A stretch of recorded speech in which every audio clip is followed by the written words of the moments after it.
ঢাকার যেসব জায়গায় দ্রুত ছাদ কৃষি সম্প্রসারণ হচ্ছে তার অন্যতম বনশ্রী আবাসিক এলাকা। এখানে অনেকেই ভবনের উপরে গড়ে তুলেছেন সবুজের আয়োজন। এক শিক্ষা প্রতিষ্ঠানের ছাদেও গড়ে উঠেছে প্রকৃতির এক অনন্য আয়োজন। বিস্তারিত জানাচ্ছেন শাইখ সিরাজ। বিশাল আকৃতির এক একটি ফলদ গাছের ছায়ায় ঢাকা দুইতলা ভবনের এই ছাদের এক পাশ।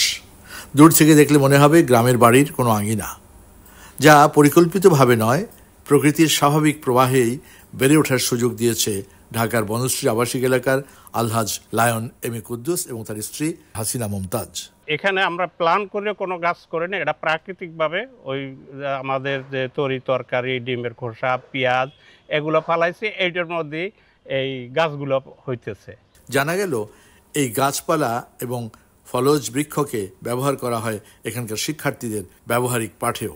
Mumtaz ideal school and college, এখানে ছাত্রদের যখন কৃষির প্র্যাকটিক্যালটা হয় তখনই হলো এই ওরা যে নিয়ে আসে চারাগুলো, ওগুলো এখানে লাগাই, এগুলো থেকেও গাছ হয়। এছাড়াও এখানে রয়েছে নানা রকম ফুল এবং বিভিন্ন প্রজাতির অ্যাডোনিয়াম।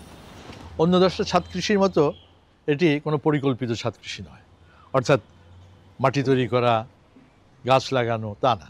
এটা খেলতে খেলতে পারিবারিক শাক সবজি ফলমূলের যে উচ্ছিষ্ট ছিল সেগুলো এসে ঢেলেছে, হয়ে গেছে একটা একেবারে প্রাকৃতিক ছাদ কৃষি, যেখানে কোনো রকমের রাসায়নিক সার বা কোনো ধরনের কেমিক্যাল ব্যবহার হয়নি। এরকম ছাদ কৃষি একটি স্বপ্ন আপনিও দেখতে পারেন। বাসাবাড়ির উচ্ছিষ্ট দিয়ে যে হতে পারে তার প্রমাণ মিলেছে এই লায়ন আব্দুল কুদ্দুসের ছাদ কৃষি থেকে। ঢাকার বনশ্রী থেকে শাইখ সিরাজ, চ্যানেল।